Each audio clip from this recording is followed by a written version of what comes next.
وراعنا، اور راعنا بھی کہتے تھے، یہ سورۃ البقرہ میں آیا ہے۔ راعنا کا مطلب ہوتا ہے ہماری رعایت کیجئے، یعنی صحابہ کرام کو جب بات آپ علیہ السلام کی سمجھ نہیں آتی تھی نا تو وہ ریکویسٹ کرتے تھے، جس طرح وہ ہم کہتے ہیں نا مکرر، یعنی بات دوبارہ کریں، تو اس کو عربی میں وہ کہتے ہیں راعنا یا رسول اللہ، یا رسول اللہ ہماری رعایت کریں، ہمیں سمجھ نہیں آئی تو اب کتنا سوفسٹیکیٹڈ ورڈ تھا، ہمارا خیال رکھتے ہوئے ایک دفعہ بات دوبارہ کرتے ہیں۔ اب یہودی اس لفظ کو بگاڑ کے رائینا پڑھتے تھے، اس کا مطلب ہے اے ہمارے چرواہے، نعوذ باللہ۔ صحابہ تو یہ نہیں کہہ رہے ہوتے تھے، یہودی وہ اس طرح الفاظ کو بدل کے تو اپنا غصہ نکالتے تھے۔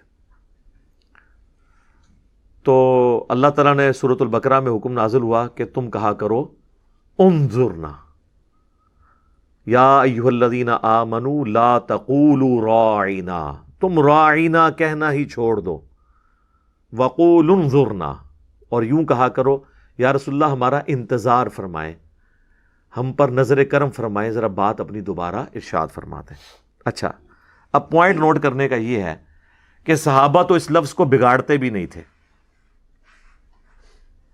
لیکن پھر بھی اللہ تعالیٰ نے منع کر دیا کہ آپ نبی علیہ السلام کو اس طرح مخاطب نہ کریں، وہ تو کر رہے ہیں، ان کا تو بکواس کوئی روک نہیں سکتا نا، لیکن آپ نبی علیہ السلام کو جب آپ بلا رہے ہونا تو آپ لوگ یہ نہ کہا کریں، آپ کہہ دیا کریں انظرنا یا رسول اللہ۔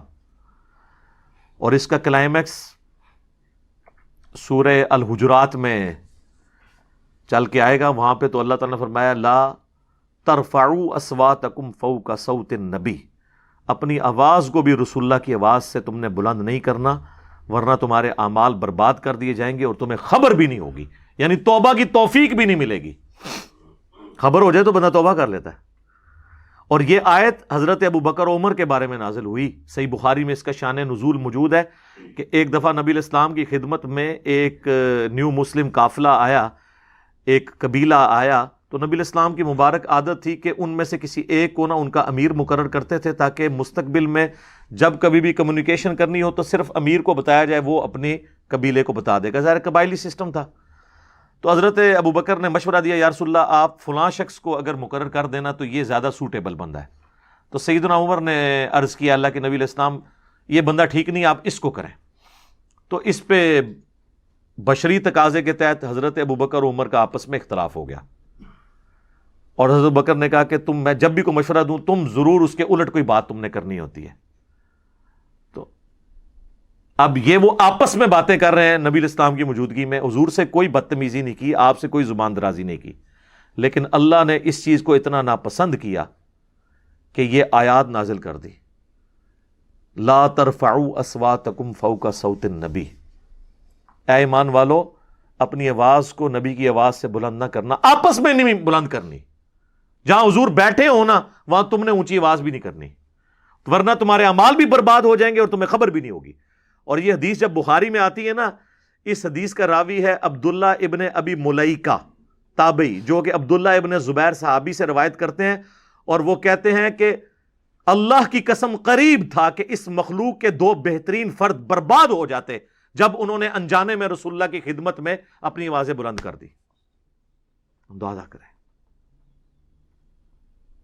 اور پھر جب یہ آیات نازل ہوئیں تو اسی بخاری کی حدیث میں آتا ہے حضرت عمر رسول اللہ کے سامنے اتنی آہستہ آواز میں بات کرتے تھے کہ بعض اوقات حضور کو آواز ہی نہیں آتی تھی، آپ کہتے تو عمر تھوڑا سا تو اونچا بول، یعنی وہ سرگوشی میں بات کرنا اتنا ڈر گئے۔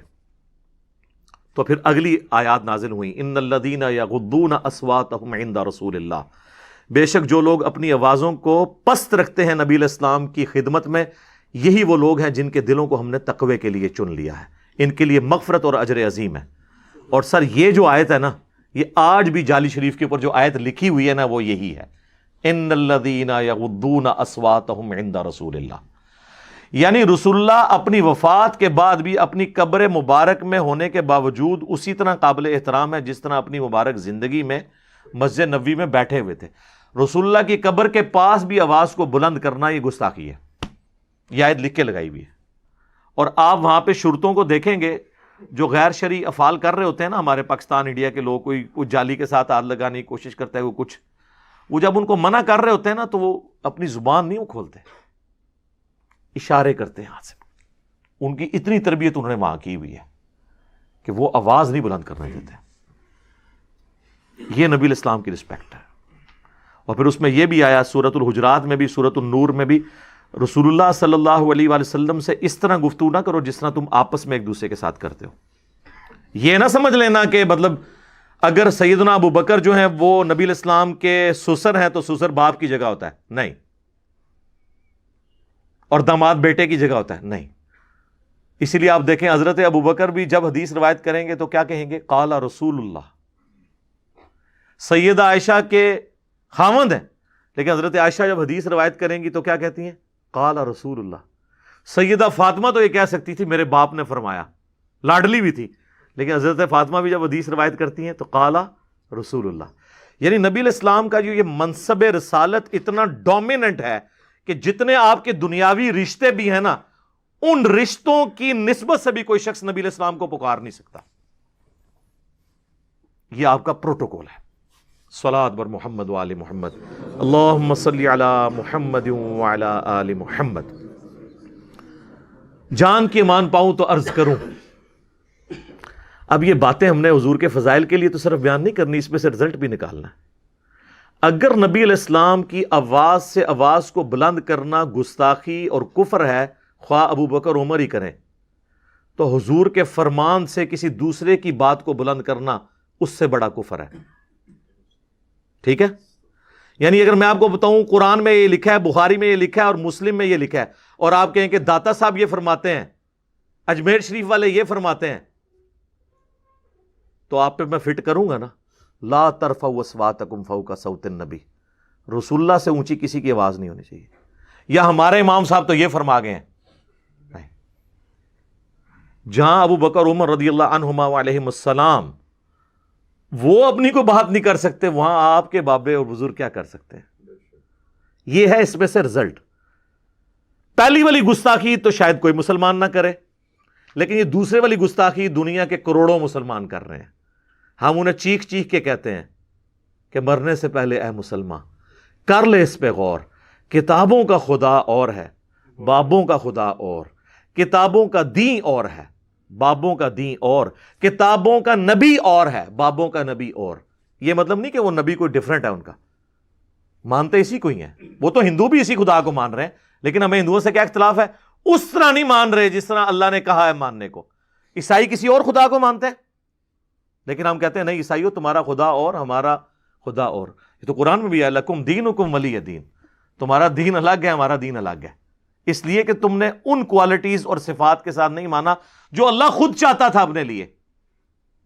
اس طرح بابوں نے جو دین دیا وہ انہوں نے خود بنا کے آپ کو دیا، ورنہ کتابوں سے تو میچ کرتا. تو جن بابوں کا دین کتابوں سے میچ کرے ان کی جوتیاں ہمارے سر کا تاج، اور جن بابوں کا دین ہماری کتابوں کے خلاف ہو پھر ہماری جوتیاں ڈیش ڈیش ڈیش ڈیش. بالکل صرف عزت ہی ویل کرنی ہے، دوسرے نے تو چک کے رکھ دیو تو آپ تسی کم پاؤ تو تانوں چھڑ دئیے سی نا. یہ بھی رزلٹ نکلتا ہے اس میں سے. تو یہ مدنی جو رزلٹس نکلتے ہیں یہ تو میں نے ساتھ ساتھ بتانے ہیں، ورنہ تو میں آج کے دور کا قرآن ہی نہیں پڑھ رہا ہوں گا. آج میں نے عبداللہ ابن ابی کو ایز اے ہسٹری تو ڈسکس کرنا ہے، لیکن آج کے عبداللہ ابن ابی بھی تو بتانے ہیں نا. آج اگر میں نے حسین ابن علی کی بات کرنی ہے تو آج کے یزیدوں کو بھی تو ننگا کرنا ہے. ہمیں تو ان یزیدوں سے خطرہ ہے نا جو آج ہم پہ مسلط ہیں. ٹھیک ہے؟ تو یہ اللہ تعالیٰ نے فرمایا کہ ان کی یہ عادت تھی. وَرَاعِنَا لَيَّمْ بِأَلْسِنَتِهِمْ، اپنی زبانوں کو مروڑ کے رائنا کہتے ہیں. وَطَعْنًا فِي الدِّينِ، اور دین میں تانا زنی کرتے ہیں. یہ یہودیوں کی عادت تھی. وَلَوْ أَنَّهُمْ، ہائے ہائے ہائے، اور اگر یہ ہوتا، کاش ایسا ہوتا کہ ان کی روش یہ ہوتی، قَالُوا سَمِعْنَا وَأَطَعْنَا، ہم سنتے ہیں اور اے اللہ کے نبی آپ کی اطاعت اختیار کرتے ہیں. وَاسْمَعْ، اور ہماری عرض سنیے. وَانظُرْنَا، اور ہم پر نگاہ کرم فرمائیے. لَكَانَ خَيْرًا لَهُمْ، تو ان کے لیے اس میں خیریت ہوتی. وَأَقْوَمْ، اور یہی درست بات ہوتی. وَلَٰكِن لَعْنَهُمُ اللَّهُ بِكُفْرِهِمْ، لیکن اصل میں ان پہ لعنت پڑ گئی ہے ان کے انکار کرنے کے سبب، حق سے اناد کر دیا. اچھا وہ سورہ نساء میں آگے چل کے آئے گا کہ وہ کہتے تھے ہمارے دلوں پر تو غلاف ہیں، ہم اتنے پکے ہیں اپنے عقیدے پہ کہ نبی جو بھی کہیں ہم نے بات اپنا عقیدہ نہیں چھوڑنا. ادھر بھی ہم لوگوں کو بتاتے ہیں نا، قرآن میں لکھا ہے، بخاری میں لکھا ہے، مسلم میں لکھا ہے. کتنے لوگ کتنے ضدی ہوتے ہیں، کہتے ہیں اسی تے بڑے پکے اپنے مسلک تے ہاں، اسی اتنے اپنے پکے ہیں کہ جو مرضی کرو تجھے ایسی نہیں مننی، کہتے ہیں نا. اس زمانے میں یہودی بھی یہی کہتے تھے. تو اللہ نے فرمایا یہ جو پکا پکا کہہ رہے ہیں نا، یہ پکے نہیں ہیں، لعنت پڑی ہوئی ہے ان کے اوپر. اور آج کے لوگوں پہ بھی لعنت ہے جن کو ہم قرآن و سنت سے بات بتاتے ہیں، وہ کہتے ہیں نہیں ہم نے اپنا فرقہ نہیں چھوڑنا، اور وہ یہ خوش ہے کہ ہم چھوڑ نہیں رہے، اصل میں ملعون ہوئے ہوئے ہیں. فلا یؤمنون الا قلیلا، ان میں سے بات نہیں مانیں گے، ایمان نہیں لائیں گے سوائے چند لوگوں کے. تو اللہ جس کو توفیق دے دے. تو دیکھ لیں سر، اللہ کا شکر ہے ہم نے اپنی زندگی میں تبدیلی دیکھی ہے. یہ وہ تبدیلی ہے جو نظر آئی ہے کہ باپ دادا جو ہے قبروں کے پجاری تھے اور بیٹے جو ہیں وہ پکے موحد ہیں. باپ دادا جو ہے بزرگوں کے طریقے پہ نماز پڑھتے تھے، اولاد آگے سے قرآن اور سنت میں جو نبی علیہ السلام کا طریقہ بخاری مسلم میں ہے اس کے مطابق نماز پڑھ رہی ہے. تو تبدیلی تو آئی ہے. یا ایھا الذین اوتوا الکتاب، اے وہ لوگوں جنہیں کتاب دی گئی، یعنی یہود اور نصارہ اہل کتاب. آمنو، مان لو بات، ایمان لے آؤ، بما نزلنا مصدقا لما معکم، اس کتاب کو جو نازل ہوئی ہے، اور کوئی ایسی کتاب نہیں ہے جو بالکل انوکھی ہو، یہ خود تصدیق کرنے والی ہے جو تمہارے پاس کتابیں ہیں اس کی. چلو کوئی انوکھی بات ہوتی تو یعنی اللہ کے نبی علیہ السلام اگر حضرت موسیٰ کا یا عیسیٰ کا انکار کر دیتے پھر تو سمجھ آتی تھی کہ یہودیوں اور عیسائیوں کو تکلیف ہے. جب نبی علیہ السلام خود حضرت عیسیٰ کی اور موسیٰ کی تعریفیں بیان کریں اور قرآن ان کی شان بیان کرے، ہمارے نبی علیہ السلام کا مبارک نام قرآن میں آئے 5 دفعہ اور حضرت عیسیٰ کا آئے 25 دفعہ، اب کیا تکلیف ہے عیسائیوں کو؟ ہمارے نبی علیہ السلام کا مبارک نام آئے 5 دفعہ، 4 دفعہ محمد اور 1 دفعہ احمد، اور موسیٰ علیہ السلام کا نام مبارک 125 دفعہ، تو اب یہودیوں کو کیا تکلیف ہے؟ تو اللہ تعالیٰ مارے گی کوئی ایسی کتاب یا ایسے پیغمبر نہیں آئے کہ جو انوکھے ہوں. یہ ایسے ہیں کہ جو تمہاری کتابوں کی تصدیق کرتے ہیں 2 اعتبار سے. قرآن نے نبی علیہ السلام کے ذریعے یہود و نصارہ کی کتابوں کی تصدیق کر دی اس اعتبار سے کہ ان کتابوں میں موجود تھا کہ آخری پیغمبر آئیں گے. اگر آخری پیغمبر نہ آتے تو وہ کتابیں جھوٹی پڑ جاتی. تو رسول اللہ کا آنا ان کتابوں کو سچا کرتا ہے کہ اس کتاب نے کہا تھا نا آخری نبی آئیں گے، یہ آ گئے ہیں. اس اعتبار سے تصدیق کر دی کہ وہ باتیں ان کی پیش گوئیاں پروفیسیز درست تھیں. اور دوسرا اس اعتبار سے بھی پیش گوئی کے اعتبار سے تو یہ درست ہوئی، اور اس اعتبار سے بھی یہ تصدیق کرنے والی ہے کہ یہ قرآن کہتا ہے کہ تورات اور انجیل بھی اللہ کی کتابیں تھیں. یہ ان کی تصدیق کرتا ہوا بھی آیا اور ان کی پروفیسیز کو پورا کرتے ہوئے بھی آیا یہ کتاب اور نبی علیہ السلام. تو اللہ تعالیٰ مارا ہے کہ جو تمہارے پاس آلریڈی موجود ہے کتابیں، ان کی تصدیق کرنے والی کتاب ہے. تو مصدقا لما معکم من قبل ان نطمس وجوہا، اس سے پہلے کہ ہم تمہارے چہروں کو مسخ کر دیں. فَنَرُدَّهَا عَلَىٰ أَدْبَارِهَا، اور چہروں کو ہم پیٹھ کی طرف پھیر دیں. یعنی قیامت کے دن میں کہ ایسے جس کو کہتے ہیں منکئی توڑ دیا جائے تمہارا اور چہرہ تمہارا مسخ کر دیا جائے. وَنَلْعَنَهُمْ كَمَا لَعَنَّا أَصْحَابَ السَّبْتِ أَوْ نَلْعَنَهُمْ كَمَا لَعَنَّا أَصْحَابَ السَّبْتِ، یا پھر تم پر لعنت کریں جس طرح کہ تمہارے بزرگوں پہ لعنت کی تھی جو اصحاب سبت تھے، ہفتے کے دن کے شکار کرنے والے. ان کا ڈیٹیل ذکر سورۃ الاعراف میں آئے گا کہ ہفتے کے دن کے شکار سے منع کیا گیا، ہیلا باری بہانوں سے وہ، اور اللہ نے آزمائش ایسی کی کہ وہ ساری مچھلیاں نظر بھی پھر ہفتے والے دن آتی تھی. تو انہوں نے ایڈجسنٹ گڑھے کھود لیے سمندر کے کنارے یا اپنی اس سمندری جھیل کے کنارے. تو جب مد و جزر کی وجہ سے ہفتے والے دن پانی چڑھتا تھا تو وہ ان گڑھوں میں پھنس جاتی تھی مچھلیاں، اور جب پانی اترتا تھا تو اتوار کو بڑے آرام سے شکار کر لیتے. تو کہتے تھے ہم نے ہفتے کو تو شکار نہیں کیا، حالانکہ وہ یوں کر کے وہ ہیلا تو کر رہے ہوتے تھے، تو اللہ نے ان کو بندر اور خنزیر بنا دیا، والعیاذ باللہ تعالیٰ۔ میرا یوٹیوب پہ کلپ بھی ہے اس کے اوپر، یہودیوں پر عذاب کیوں آیا، اس میں نے واقعہ ڈیٹیل سے بتایا، اس سے ریلیٹڈ احادیث بھی۔ آج مال نہیں کہ میں اس میں جاؤں، وہ انشاءاللہ جب سورۃ الاعراف میں وہ حصہ آئے گا تو ہم ڈسکس کریں گے۔ تو اللہ تعالیٰ ہمارا، تم چاہتے ہو کہ اس طرح جس طرح تمہارے بزرگوں پہ لعنت ہوئی تم بھی لعنتی بن جاؤ، وہ تو لعنتی ہوئے تھے نا، لیکن تمہیں تو لعنتی نہیں بننا چاہیے اپنے بزرگوں کے پیچھے چلتے ہوئے، تمہارے اندر تو اللہ کے پیغمبر آ گئے ہیں صلی اللہ علیہ وسلم۔